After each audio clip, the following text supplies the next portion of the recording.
हाय। इस वीडियो में हम relationship between the nature of state and public policy इसके बारे में पढ़ेंगे। देखिए, ये क्या लिखा है इसमें। पब्लिक पॉलिसी और जो स्टेट का जो नेचर है, इनके बीच में, पब्लिक पॉलिसी एंड स्टेट का नेचर, इनके बीच में क्या रिलेशन है, किस तरह से एक दूसरे को ये इन्फ्लुएंस करते हैं। Actually how the nature of state influence on the public policy, that we'll going to discuss here. So let's begin. देखिए, public policy is the product of government. जो पब्लिक पॉलिसी है, ये मेनली कौन बनाता है? Government बनाता है। We government will and goal, government अपने विल से और अपने गोल को अचीव करने के लिए पब्लिक पॉलिसी बनाता है। It is a conscious course of action taken by the government to achieve certain predefined goal. जो पहले से कुछ डिफाइन गोल होंगे, ऑब्जेक्टिव होंगे, उनको अचीव करने के लिए गवर्नमेंट क्या बनाता है? कुछ पॉलिसीज बनाता है। From the various definition of public policy we can conclude that public policies are government decision। जो पब्लिक पॉलिसीज होते हैं वो क्या होते हैं? गवर्नमेंट के डिसीजंस होते हैं। They are actually the result and by product of activities undertaken by the government in pursuance of the certain pre decided goals and objectives. तो जो सरकार के पहले से डिफाइन कुछ गोल होंगे, ऑब्जेक्टिव होंगे, सरकार को लग रहा है कि अभी हमें इस साल कुछ एक आईआईटी, ठीक है, आईआईटी कॉलेज बनाना है, तो उस हिसाब से फिर वो पॉलिसी बनाएगा। उसमें कितनी लागत लगेगी, किसके लिए होगा वो, what are the courses that will be provided, means everything क्या करेंगे? वो पहले से डिफाइन करेंगे for the creation of the new IIT likewise. Thus, the scope of public policy is determined by the type of role that state has adopted for itself। तो जो public policy है, ये mainly किसके ऊपर निर्भर करती है कि स्टेट का रोल क्या है। स्टेट सोशलिस्ट है, कैपिटलिस्ट है, या लिबरल है, या टोटलिटेरियन है। इस टाइप से अलग अलग नेचर है स्टेट के, उस हिसाब से वो पब्लिक पॉलिसी बनाता है। In capitalist where economy is market driven, the state leave the market free and does not intervene much in the economy। तो ये हो गई कैपिटलिस्ट जो स्टेट होता है उसके बारे में। Market force shape the society and life accordingly. In socialist state where the state ownership of businesses and services. तो जो सोशलिस्ट में स्टेट अपने पास सभी बिजनेस रखता है और सारी सर्विसेज रखता है अपने पास। The state adopt the policy of plan development and thus increasing its reach and impact. तो जो सोशलिस्ट होता है, सोशलिस्ट स्टेट होता है, वो अपनी एक प्लान इकोनॉमी बनाता है। We have we have to therefore understand the changing role of the state if we want to understand the nature of public policy. अगर हमें पब्लिक पॉलिसी के नेचर को समझना है, तो हमें जो स्टेट का जो रोल चेंज हो रहा है उसको भी समझना पड़ेगा। Since policies are the result of the action of state, it differ according to the nature of the state. Policy हमेशा स्टेट के नेचर पे डिपेंड करती है। At the time of origin of the state it had very limited function like maintaining law and order and collecting taxes. Slowly the state adopted mercantile and started controlling almost every aspect of life. Toward the 18th century, state had petty law related to what kind of food people should eat and on what day, okay, कौन से दिन लोग खाना खाएंगे, ये भी decide करता था 18th सेंचुरी में। ओके, स्टेट डिसाइड करता था। There was excessive restriction on freedom of commerce and trade. और जो freedom of commerce and trade थे, उनके ऊपर बहुत ज़्यादा रेस्ट्रिक्शन था in the 18th century. Again this mercantile control of the state on industry, the physiocrats of the France started raising their voice for laissez-faire state। Laissez-faire is a French term which means leave alone। Industrial revolution further boosted this demand of non-intervention by state in economic activity and giving a free hand to industry।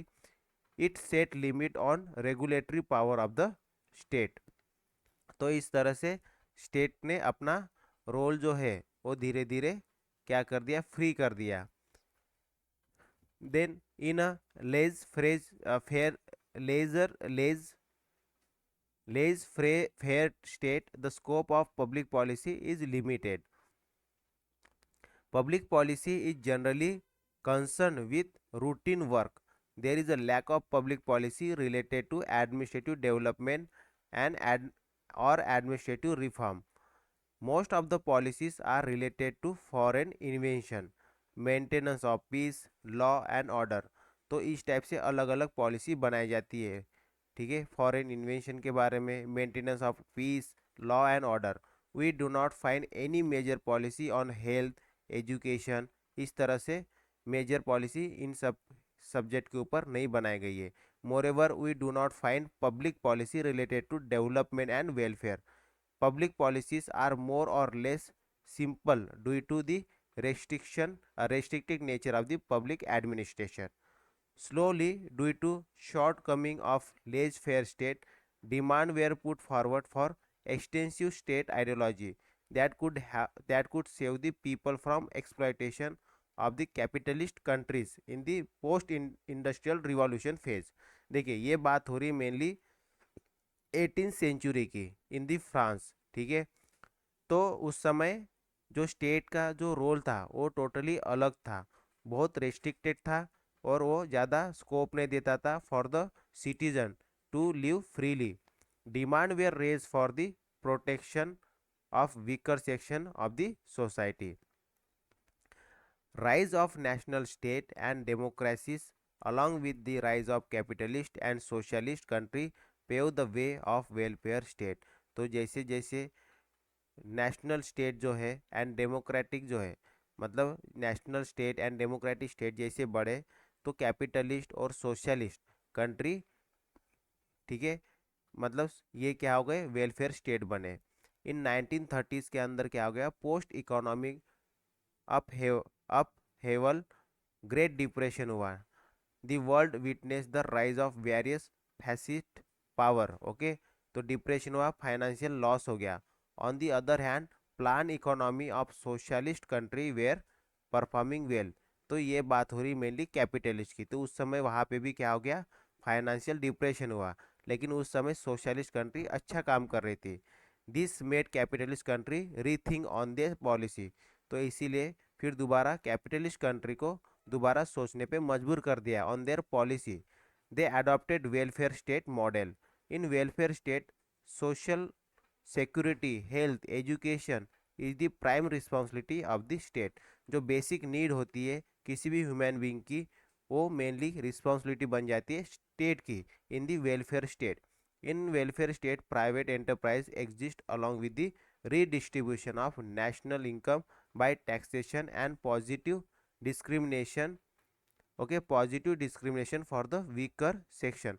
Positive discrimination से मतलब ये है कि क्या होगा, जो weaker section होगा उसको ज़्यादा गवर्नमेंट कुछ अपॉर्चुनिटी प्रोवाइड करेगी than the richer person. Okay, जो रिच रहेगा उनसे ज़्यादा, ठीक है, फैसिलिटी प्रोवाइड करेगा state to the weaker section. That is called the positive discrimination।